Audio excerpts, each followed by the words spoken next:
The substitute teacher had spent 3 years, bouncing between schools in Baltimore's underfunded districts. But she'd never encountered a meltdown quite like this. Maya Chen was covering a 4th grade class when she found 8-year-old Emma Rodriguez crouched under her desk, rocking back and forth, completely overwhelmed by the noise of fire drill preparations. Most substitutes would have called the office for backup. Maya had learned that in schools stretched thin, asking for help often marked you as unable to handle the classroom. But when she saw Emma's hands, pressed tight against her ears, tears streaming down her face, Maya's training kicked in. What Maya didn't know was that in the parking lot outside Jefferson Elementary, Marcus Rodriguez sat in his Tesla, watching through the classroom window as his company's quarterly earnings call played through his earpiece. His tech startup, Rodriguez Innovations, was about to close a $50 million deal. But all he could think about was Emma's morning meltdown and how unprepared he felt to help his own daughter. That teacher's decision to quietly sit beside an overwhelmed child was about to transform both their worlds in ways neither could imagine.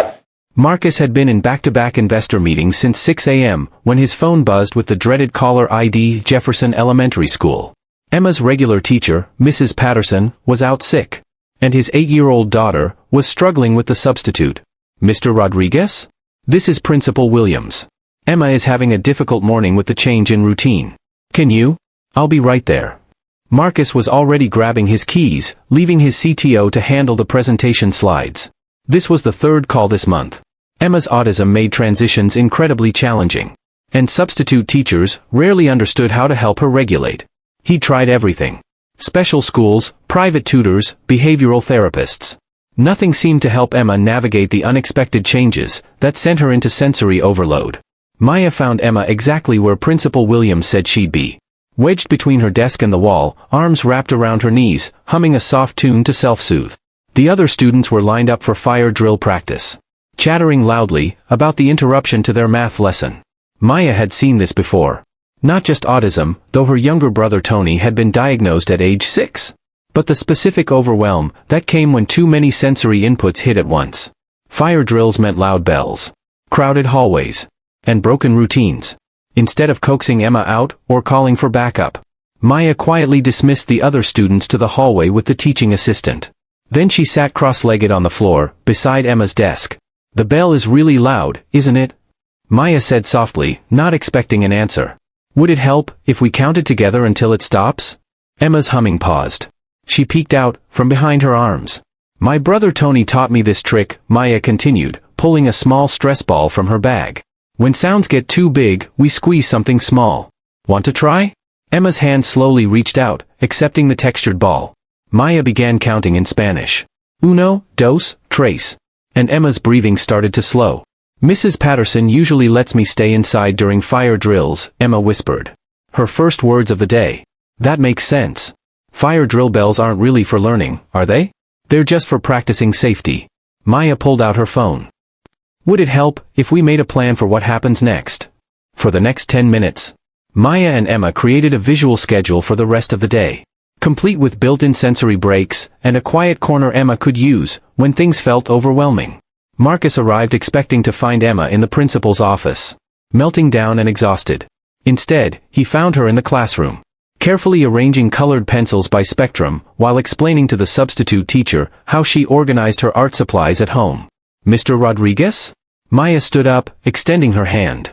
I'm Maya Chen, Emma's substitute teacher today. Marcus stared. Emma was calm, engaged, actually talking to an adult she'd met 3 hours ago. She's remarkable, Maya continued. Her organizational system is incredibly sophisticated. She just needed some tools to manage the unexpected changes. You got her through the fire drill? We modified the approach. Emma stayed in the classroom with me while the others practiced. Safety first, but also sensory consideration. Maya handed him a small notebook. She created this schedule system. Might be helpful at home too. Marcus looked at the notebook. Emma's careful handwriting, mapping out big sound plans and quiet time options. This substitute teacher had accomplished more in one morning than some specialists had in months. Ms. Chen, he said slowly. What's your background? Special education, with a focus on autism spectrum support. But I'm just a substitute. The district hasn't had any full-time openings. Marcus glanced around the classroom, noting the thoughtful modifications Maya had made. Lowered lighting, organizational systems, visual schedules. This wasn't just teaching. This was understanding. Would you be interested in discussing something over coffee? Maya sat across from Marcus at the small cafe near Jefferson Elementary, still processing the morning's events. She'd expected a standard parent conference, maybe some criticism about protocol. Instead, Marcus was asking about her educational philosophy. Emma has been struggling in traditional classroom settings for 2 years, Marcus explained. We've tried private schools, one-on-one aids, behavioral interventions. Nothing has worked, like what you did today. Maya stirred her coffee thoughtfully. Emma doesn't need to change. The environment needs to change. Most classrooms are designed for neurotypical children. Kids like Emma need sensory-conscious spaces and flexible routines. What would that look like? If you could design it yourself? You mean hypothetically? Maya laughed. A learning environment that adapts to different neurological needs, instead of forcing kids to adapt to rigid systems. Quiet spaces, visual scheduling, sensory tools, individualized approaches that still allow for group learning. Marcus leaned forward. Not hypothetically. Actually. Rodriguez Innovations is expanding into educational technology, Marcus said, sliding a business card across the table. We're developing adaptive learning platforms, but we're missing something crucial. Actual educational expertise, from someone who understands neurodivergent learners. Maya stared at the card. Mr. Rodriguez? I appreciate this, but I'm a substitute teacher, not a tech developer. You're exactly what we need. This morning, you solved a problem our family has been struggling with for years. Not with technology, but with understanding. Marcus paused. We're launching a pilot program. A learning center that combines adaptive technology with hands-on education. We need someone to lead the educational development. Maya felt her heart race. What kind of position? Director of Educational Innovation. You design curricula for neurodivergent learners, train staff on sensory-conscious teaching, and help us develop technology that actually serves kids, instead of forcing them into predetermined boxes. The salary figure he mentioned made Maya's coffee cup freeze halfway to her lips. It was 3 times her substitute teaching pay. Enough to move out of her cramped apartment, maybe even help her brother Tony with his college expenses. Maya spent the weekend researching Rodriguez Innovations. What she found impressed her. The company specialized in accessibility technology. Apps for nonverbal communication, sensory regulation tools, adaptive learning software. Marcus had built the company after Emma's diagnosis, channeling his business expertise into creating solutions for families like his own. The employee reviews were consistently positive. Fair compensation, flexible work arrangements, genuine commitment to their mission.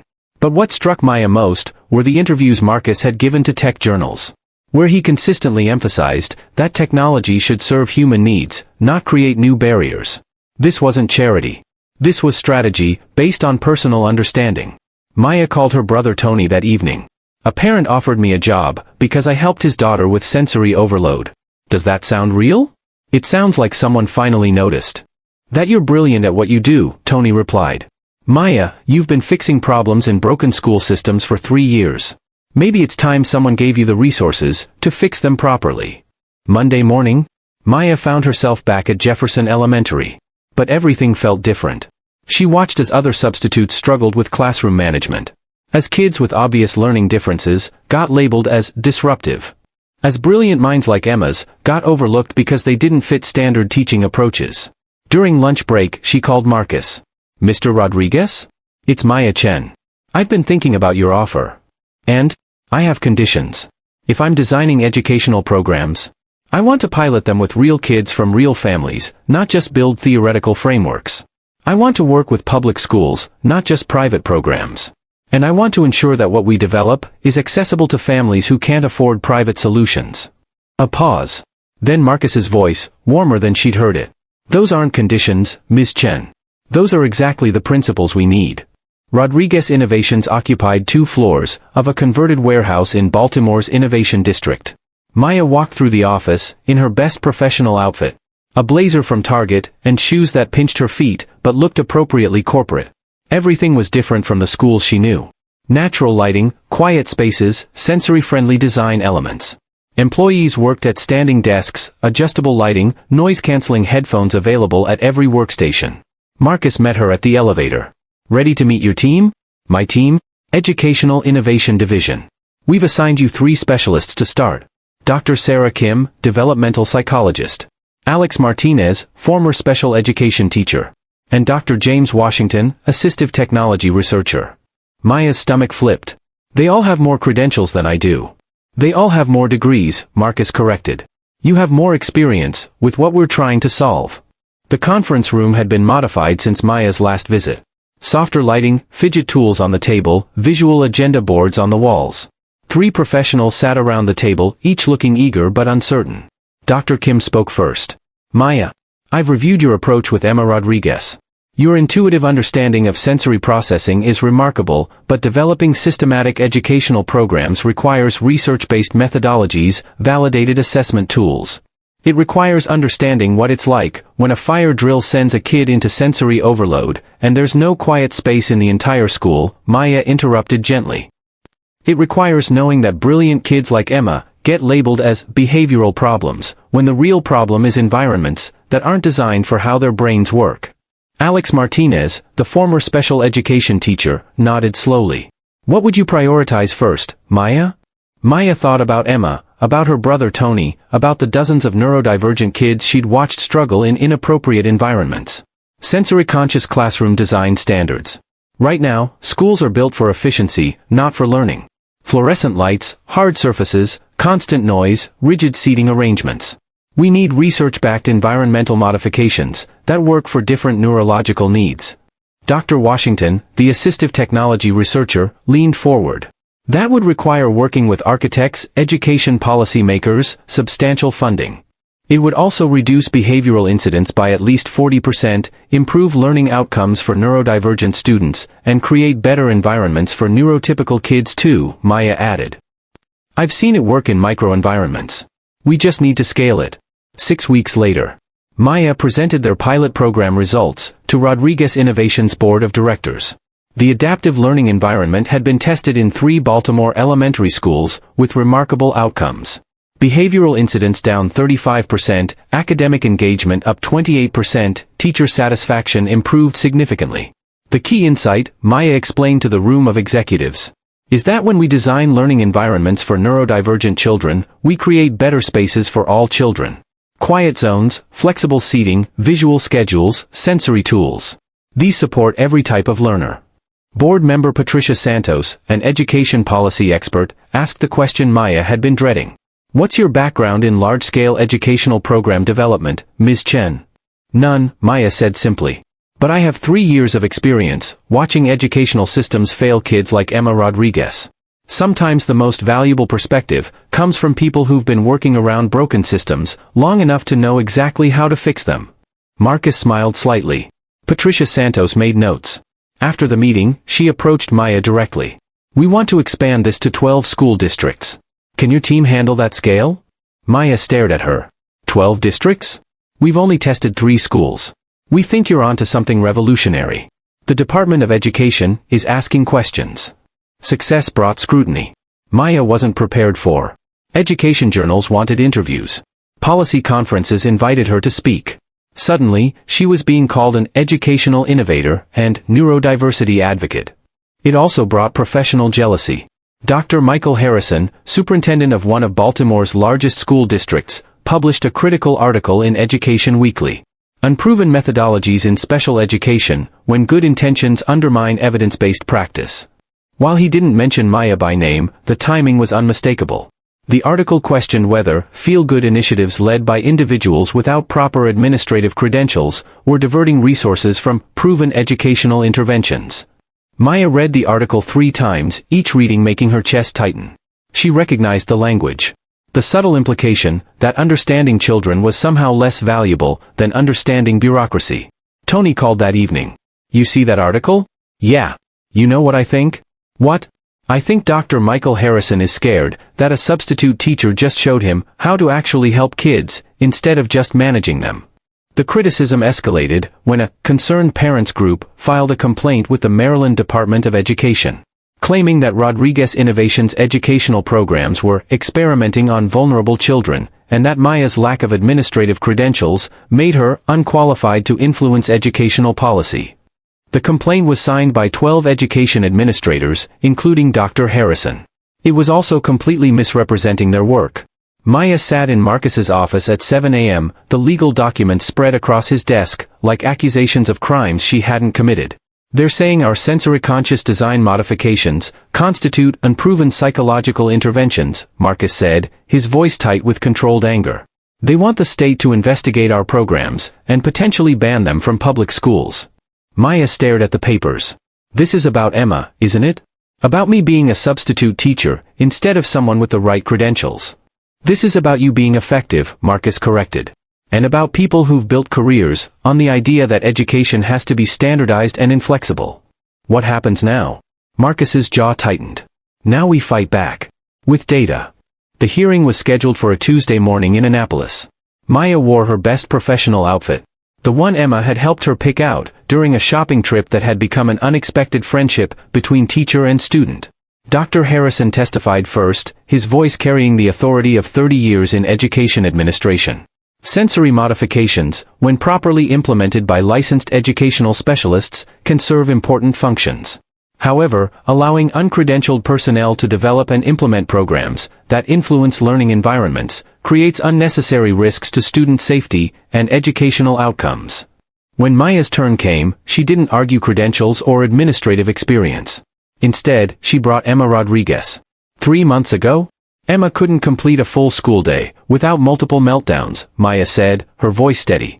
Today, she's not only thriving academically, but she's teaching other kids how to use the sensory tools we've introduced. Emma stood beside Maya, confident in a way that made Marcus's eyes water. Dr. Harrison doesn't understand, Emma said clearly. The old way made my brain hurt. Maya's way makes my brain work better. And it helps my friends too. Maya continued. Dr. Harrison is right that educational interventions should be evidence-based. Our evidence shows that when learning environments accommodate different neurological needs, all students benefit. Math scores up 23%, reading comprehension improved 31%, behavioral incidents reduced by 40%. She pulled out a thick folder.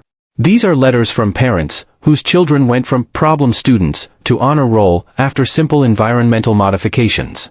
From teachers who report that their classrooms are calmer, more focused, more effective learning spaces.